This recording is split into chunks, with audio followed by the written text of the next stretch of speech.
Multiplayer servers going online permanently for CT members. We've got sound updates, visual updates, we've got mechanical changes coming to ailments. We're allowing the adaptive spell damage property to now go onto melee, throwing, and bow weapons so that we can now scale them with any tag for any element, as well as sound, visual, and performance updates to cover. We got a ton of stuff to go over in this September development update, so let's go ahead and get started.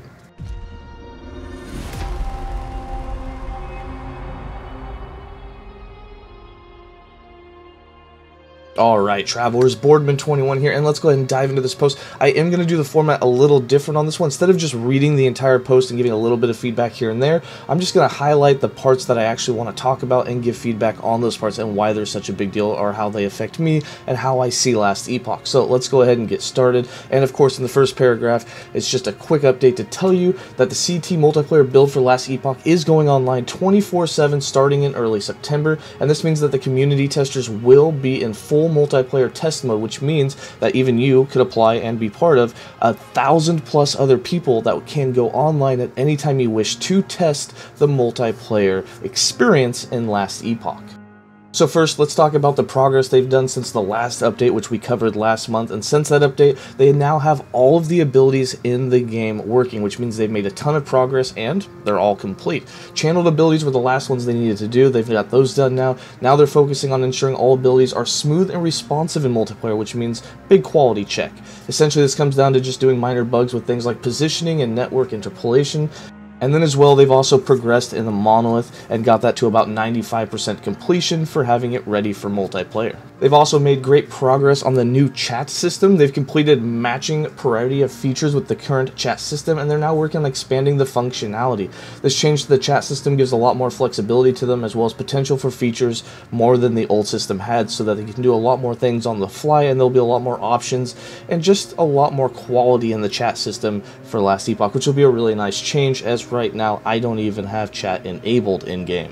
And as I mentioned just a minute ago, starting in September, they didn't give a specific date, but starting in sometime in September, they will be taking the multiplayer build experience and putting it onto a server, and it will be online 24/7. So if you're a CT member, which you can apply and anyone can be one, and there's over 1,000 of them right now, you can join in and test multiplayer. Alright, let's talk about the upcoming performance for multiplayer. Now, this entire paragraph all has important points, so I'm going to read the whole thing and then show you what kind of FPS improvements they have with an actual visual. So, if you've been following our previous development updates, you know we've been making some massive headway on our performance and optimization goals. This momentum hasn't slowed down since we last shared our progress. We've been boosting frame rates, reducing draw calls, optimizing shaders, cooling triangles, removing memory leaks, and minimizing disk space impact.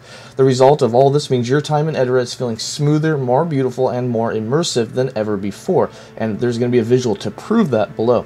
All with a lower impact on your hardware. We are so excited to bring these updates into the game alongside out with the upcoming multiplayer update. Last time around, we mentioned some updates to one of our favorite non-performance, the Ancient Dragon, which was one of the first dragons ever implemented in the game. It's actually a couple of years old, I believe now, so it's been around for a really, really long time. One of the first ones they put in. It was awesome. It was state-of-the-art when they first put it in, but now it's kind of fallen to like one of the worst bosses, so a major update was needed for it, and it's going to be sweet how much of an improvement you will see with it. We finished up some more work on this enemy and wanted to show off the latest updated version with a more direct FPS comparison in-game as a result of these improvements. Of course, the Ancient Dragon is not the only thing they've been focusing on. Important, this is not the only thing they've been working on, so don't think this is what they've been working on for 4 months and this is all of it. It is just one of the things. We will be sharing a deeper dive into the details about optimization in an upcoming blog post where we can dig into the ins and outs of each initiative listed above. Keep your eyes out for the upcoming blogs. Until then, check out the sneak peek with some of the frame rates. And as you can see here in this first one, your frame rates drop all the way down to 44, which if you've ever gone against the Ancient Dragon, you know during some of its moves, that definitely happens. It gets choppy, you can feel it, maybe you get hit because of it, you can't react as fast, and it just ruins the experience of fighting the dragon a bit. As you go down below, you you can see that they actually don't even drop below 96. You have almost 100+ frame rate for the entire fight. Obviously a huge gain. You've more than doubled the frame rate that you have while fighting the monster. That is a huge improvement. Some other things you'll notice, it also looks like they've reworked this entire area. You got bones on this side. It's a completely different environment, which is really cool, and it just looks a lot cleaner and better. So I'm excited to see what a lot of the other areas look like as well. Another change that's coming when multiplayer drops is right now for adaptive spell damage, whenever you have wands or anything magical for spells, you have what's called adaptive spell damage. And that means that when you equip that weapon, no matter what spell you have, all of the added damage is now added to whatever tag type that skill has. If it has multiple tag types, it's split evenly among them.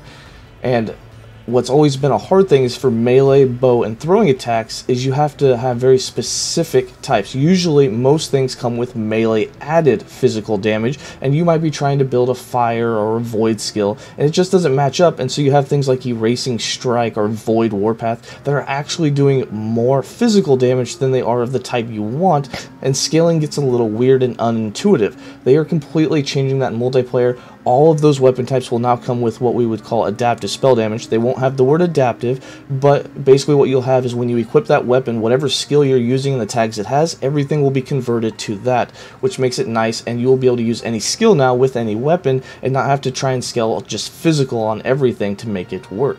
So this will be a huge change, and it's going to change a ton of builds, and it will probably make a ton of skills that are non-physical feel a ton better. Very excited for this one. I think this is one of the biggest changes for the upcoming multiplayer patch that I'm excited about.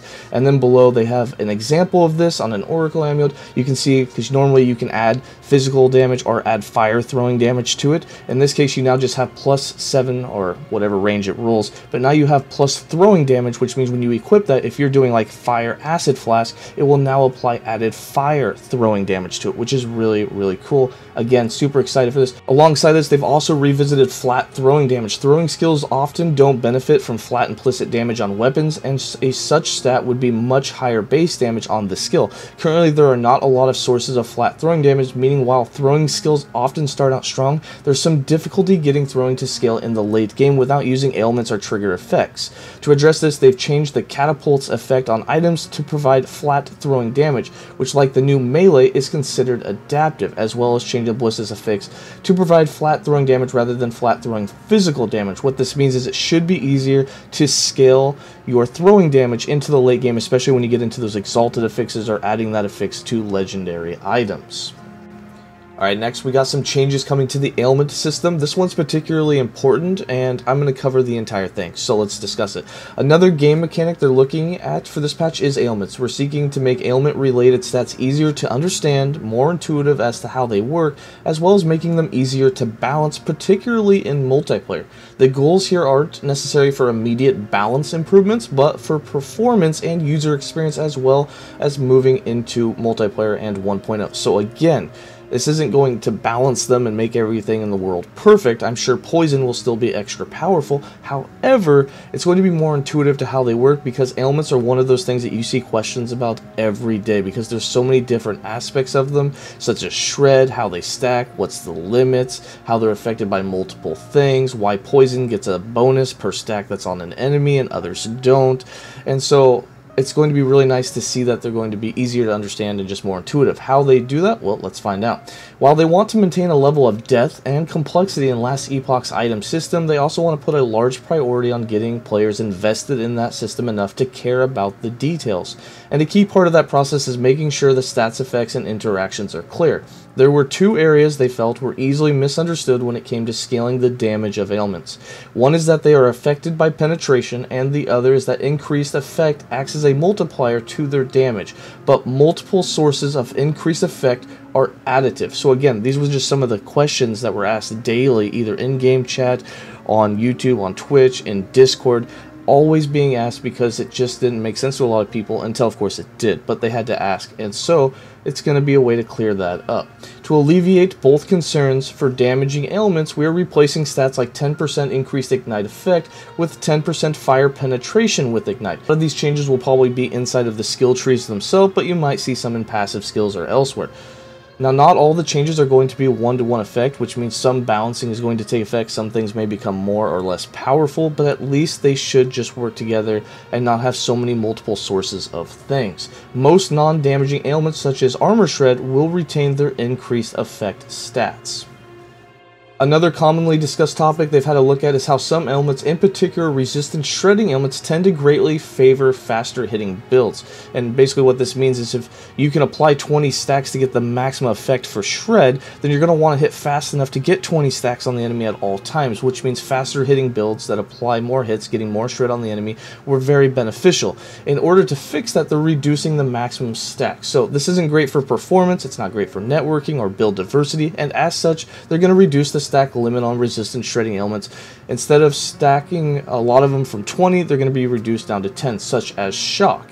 And then you'll also have things like poison that can still stack infinitely, but only the first 30 stacks on a target will shred resistance. Poison will deal more damage to compensate for this. In the case of shock, where it offers stun chance, they've doubled the stun chance portion to retain the same value as the previous stack limit. So shock, which you could stack 20 times, now you can stack only 10 times, but the stun chance is now doubled, so you still have the same stun chance at maximum stacks as you would before. At any stack, it'll be the same. It's a 1-to-1 ratio there. Another cool thing that's coming that you can see in this picture here is that you no longer have a 15 cap, so you'll actually be able to see how many stacks of things you have on the enemy, such as here, they have 43 stacks of poison and 29 bleeds. Before it capped at 15, that was, I believe, for a performance thing, and now you'll actually be able to see how many stacks you have, so there's no more wondering or trying to manually calculate how many hits you're doing and what your percentage chance of poison on hit would be. So this is another cool change and will really let you see how well your build is doing.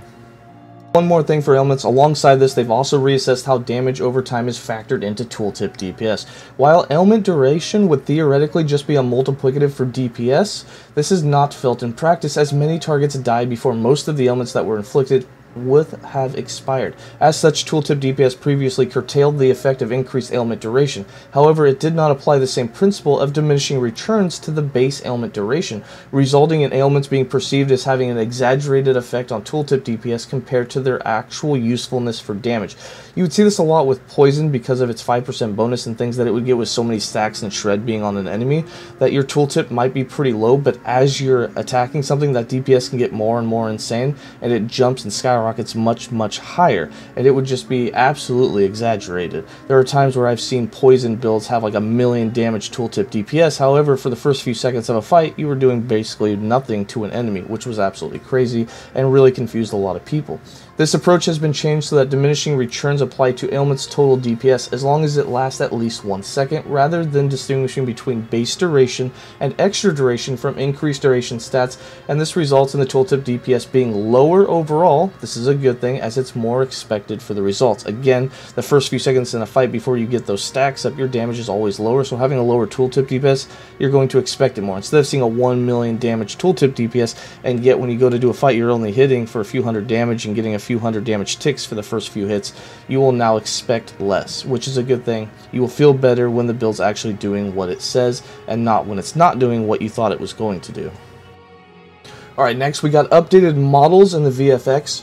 So they've been doing a ton of work here, and they have a very talented art, VFX, SFX team, and you're going to see some huge changes coming to a ton of things you know. First, let's talk about totems. So as you can see with these totems here, we have the lightning totem. They're becoming a lot more unique. They visually are going to be very noticeable on what they are and look really good. So I'm just going to point out some things that I really like about these, such as the thorn totem now having all of the thorns on it, and they're constantly moving is cool. The lightning totem looks like it actually expands and contracts, which is really cool.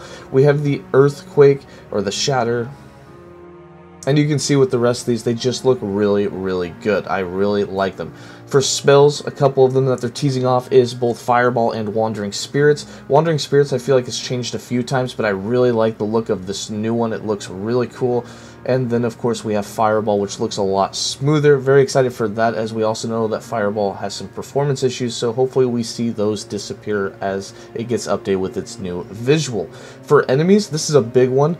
To make you kind of feel more immersed into the game, you have to feel like you're actually having some threatening enemies coming towards you, and I really like the look and the feel and the direction they're going when they're updating some of the new enemies or making new enemies. So not only do these enemies look visually much better and much more threatening, enemies are going to look more threatening based on how dangerous they actually are for you. So here you can see on the left, a little bit of armor, not really carrying any weapons, probably a lower level enemy, and then on the right side we have a higher level enemy that's got a lot more armor, carrying some weapons, and just looks overall a lot more threatening. So I really like the direction they're going with this. When all enemies kind of get updated with this, you're going to notice as you progress through the story and the campaign and get into the end game in Monolith, that suddenly everything's going to look more threatening, feel more threatening, do more damage, and you're going to be a little bit more prepared for that than just going in and seeing the exact same enemies and being like, ah, I killed you back in level 5. What's different about you other than just some modifiers? So I really like the direction they're going with this and how good it's all starting to look.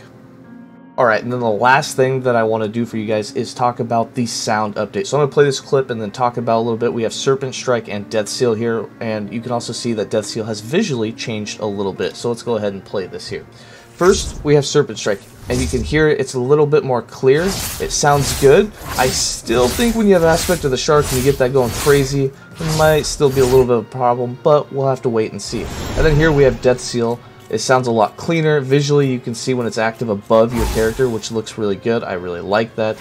And then again, just that sound, nice little whoop sound, really like it, and I think that it's, sound is really progressing really well and makes you want to listen to the game more.